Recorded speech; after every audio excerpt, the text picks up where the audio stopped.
welcome back. In today's video, we're going to turn this into this.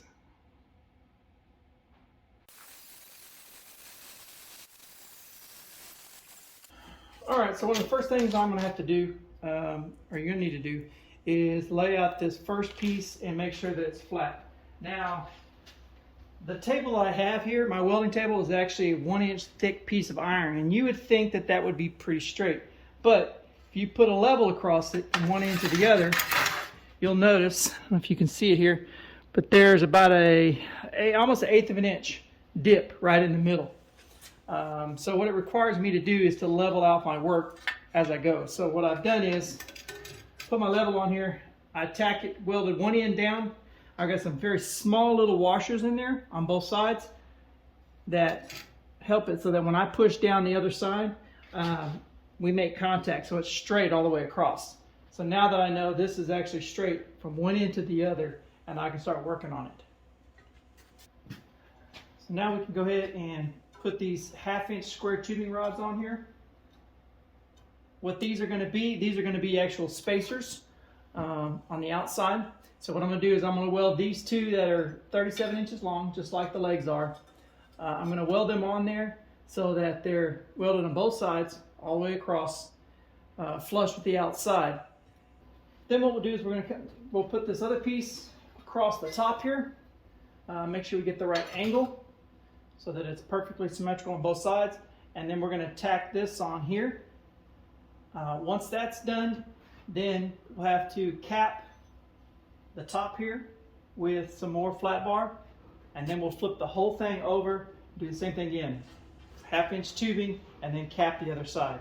The goal is so that once it's all done, it looks like it's all one piece, the same thickness all the way across both sides. But this gives me almost 1-inch thickness. It should be extremely strong. I shouldn't have to worry about it.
right, so here's the first leg, completely welded up and fairly well grinded. It's not perfectly smooth, but I'm probably just gonna Bondo and sand that smooth so it's all the same. So I got a little bit of work here. But this thing, it weighs about 50 pounds, but it will not bow. And that is the key. What I like about it is the fact that it looks like it's just a piece of tubing, all one piece, same thickness. It's gonna look really good once it's all finished and painted. Now what I need to do still is go ahead and weld on some flat plate on the bottom, and then I'm gonna weld on some 4-inch flat bar that goes about 2 inches past it on the back side, and then probably about 6 to 8 inches this direction as a brace, so that it won't have any lateral movement. And then I'm gonna probably put a gusset that's gonna weld across from that brace back down to that there. So, all right, so this is the flat bar that's gonna be bolted to the actual desktop. And I've got 2 holes marked out at 1 inch, every 9 inches across on the outside. And so we're gonna go ahead and drill the 1/4 inch holes first, clean it up, then we'll go put it on the top. We'll drill all the 1/4 inch holes in it, and then come back and probably drill it out just a little bit bigger so they have a little bit of slack, so I can put all the bolts in there once all the threaded inserts are installed.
All right, so now we're going to work on mounting this side. I already have the other one mounted. We're about 3 inches off the end here. And outside to outside should be almost 24 inches. It's actually 24 and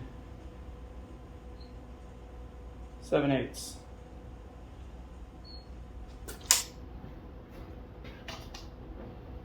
Or 23 and 7/8, sorry. Check. 23 and 7/8.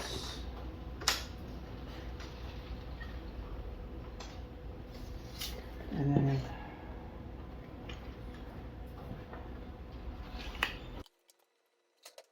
now I want to make sure that this stays in its place when I'm trying to drill the holes. So what I'm going to do is clamp it across with these C-clamps.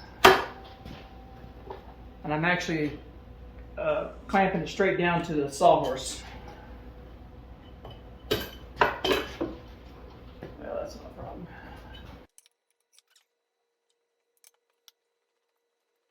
All right, so we started with the 1/4 inch bit and we drew the 1/4 inch hole through all of these. And then we're going to come back and we're going to go out to this 5/16 bit once we drill these out. Now the reason we did this is by doing it with the 1/4 inch first, I make sure that I've got that centered exactly where I need it to be.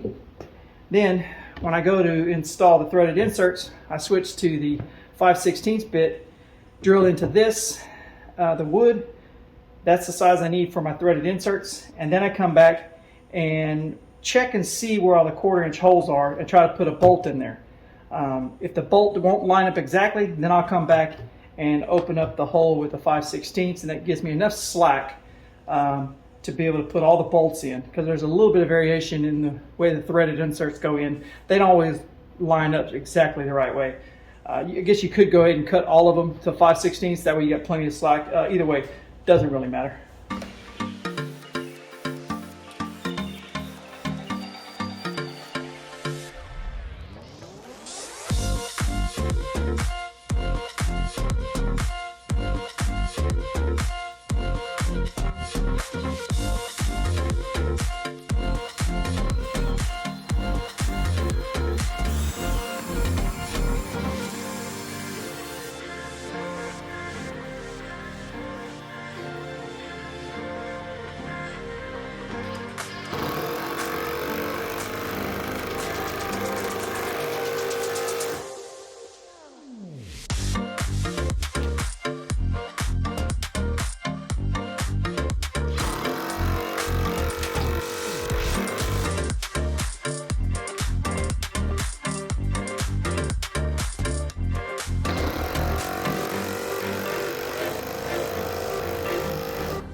Alright, so now we're going to put this on here and see how the holes line up.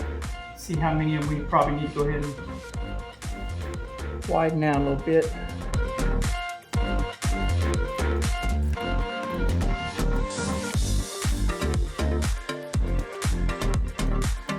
Alright, so it looks like I'm going to probably go ahead and widen up this half. The other half over here is probably pretty close.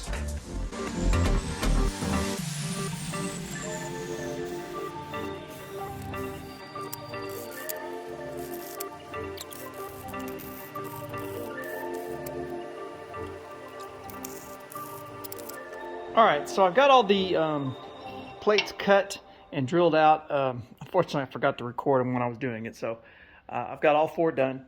And then I went ahead and mounted these on here and then drilled out the holes. So what we're going to do is we're going to take this 3/8 all thread. I'm going to cut them off at 1 1/4 inch, and then I'm going to bevel one end. And that beveled end is going to go through the hole, and then I'm going to weld it from the back side, beveled here. That way I can flatten the side off, and then we'll come up and penetrate weld down into here a little bit. So we're going to groove it just a little bit so we can get a penetration weld around this, because it needs to be flat as well. And then we'll get all 4 of those welded in. Then we'll take the plate, put it back on, make sure that it sits flat, clean up anything we have to make sure it lays flat on there, and then we're going to bolt those on. Once they're bolted on, then we're going to put the we'll bolt the the flat bar back on the table over there, and then we're going to weld on the legs that we have sitting here. Get those squared up, and we'll get those welded on to these brackets right here.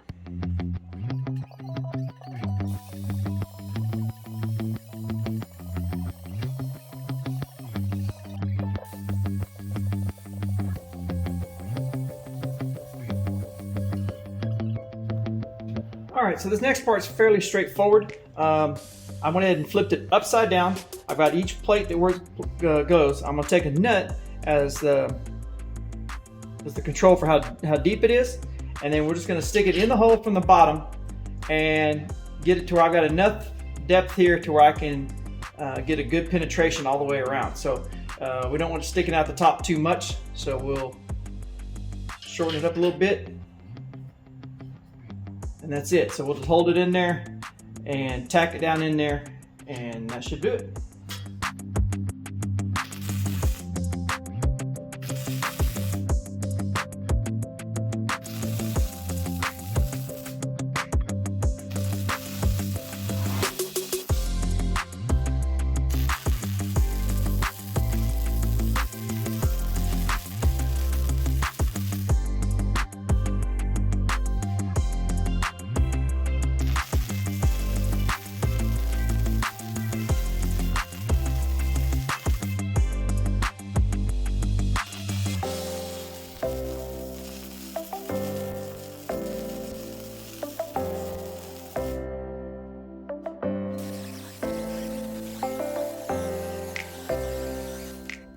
right, so now what we're going to do is, I think we're going to go ahead and put just a weld just around these, just to penetrate down inside here. But I'm going to have to come back and kind of ground it down a little bit because these holes are pretty tight.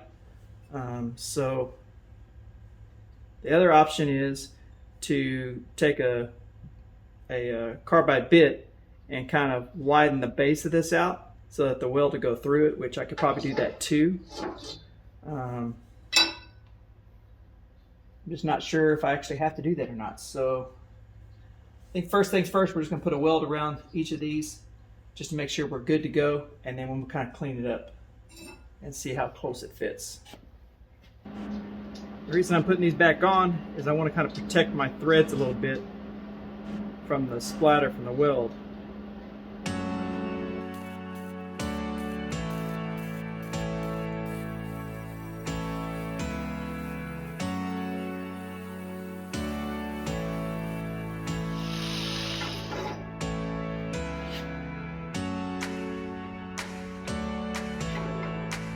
Alright, so to save myself from trouble of grinding too much, I think I'm just going to take a carbide bit and kind of open up the bottom of this, and then that should fit the weld that's on top here. That shouldn't be too much trouble. So now we need to go ahead and get this top and get it flipped over and set up on the legs, get those squared up so that we can go ahead and tack them on to these plates, because I wanted to make sure that they were actually squared up, the plates are squared up with the table, and then we'll square the legs up to everything and get them tack welded on here, and then we can finish those out. Problem was trying to figure out how to get the legs standing up on their own. Didn't really have any other way to do it, so we're using cinder blocks. So we've got the cinder blocks kind of hold them up now about where they need to be. We'll get my assistant in here. We're going to flip this thing over and get it set up on these, and then I'll get some measurements and then get it all squared up. Once it's sitting there and square, and then I'll go ahead and tack those on. Hopefully this works without any major problems.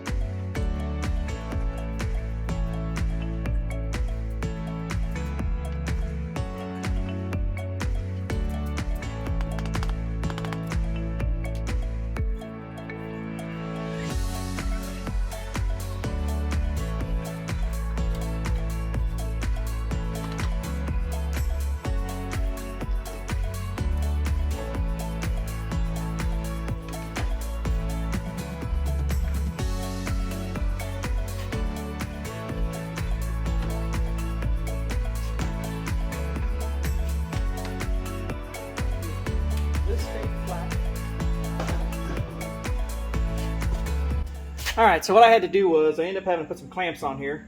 My assistant, she came up with that idea. So that it kind of holds these together so that it doesn't move as much. And then now we're putting the framing square on here, and what we're doing is we're going right up against the flat bar, putting the top of this right up against it, and then going up down each leg to see where we're at. This one here, I think I'm going to have to bring the bottom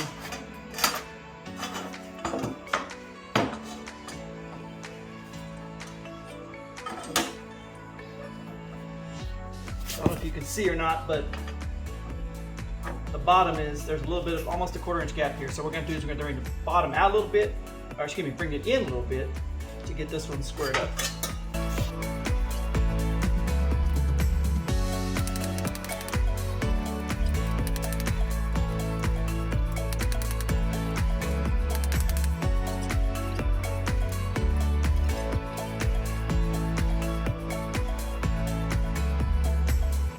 Verify we're still good.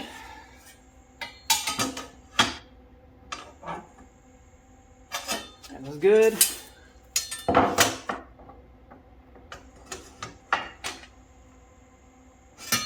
And we are good. Excellent.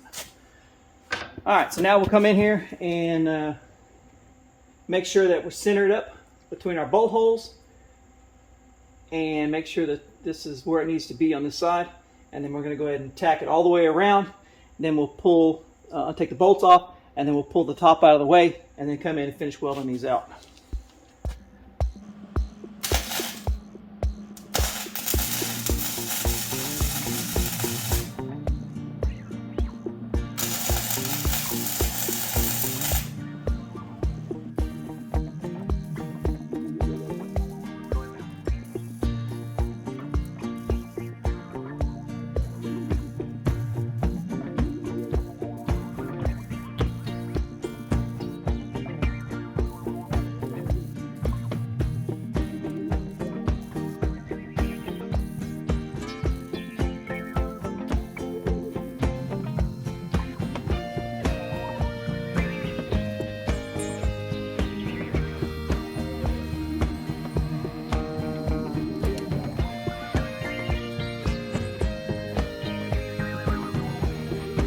All right, so I got the legs and everything bolted on there, and it looks like I'm not gonna have to put any extra bracing in there because it doesn't move left or right.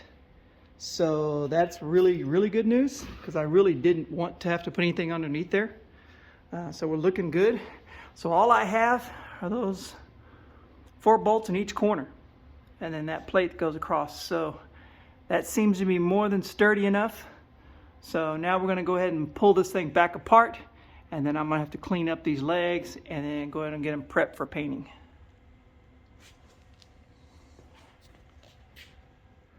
All right, so I've got the first coat of paint on here, and we're going to go ahead and let this dry for a little while, and then we'll come back and hit it again.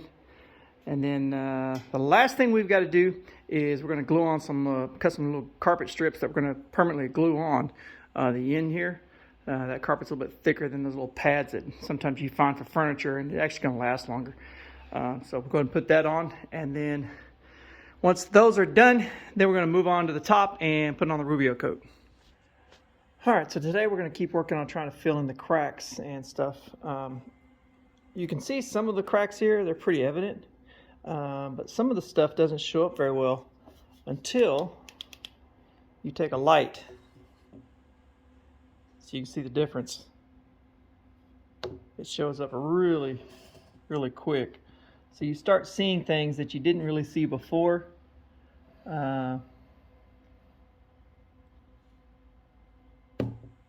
See, it really pops out. So this way I can go through and I can find all the little cracks that are in here that really didn't pop out.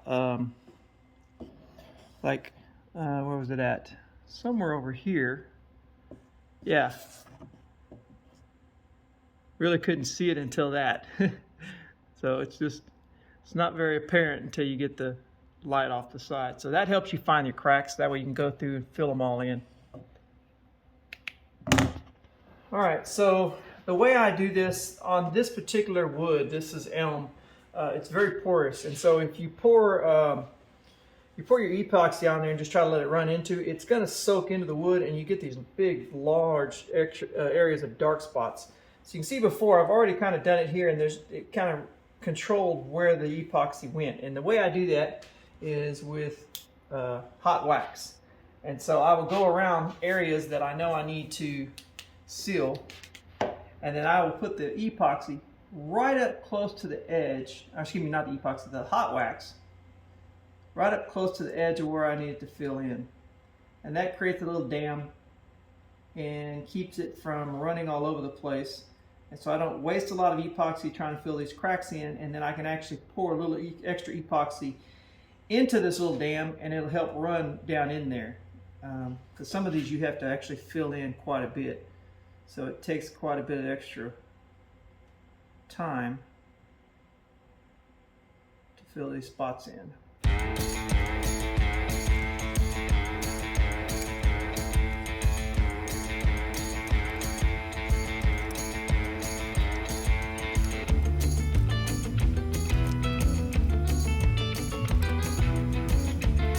All right, so I got all the areas I think I need to fill in, surrounded by wax. Now what I've done is I've gone through and I put this little painter's tape right up to the edges of where I'm going to put it on, and its only purpose is just for spill control. Because when you take it out of this and pour it, try to get it into these little lines, you're going to get it elsewhere. So I want to kind of make sure that I kind of control how much I spill. So the tape gives me somewhere to kind of spill it a little bit. Probably not on all of them, but the vast majority of them.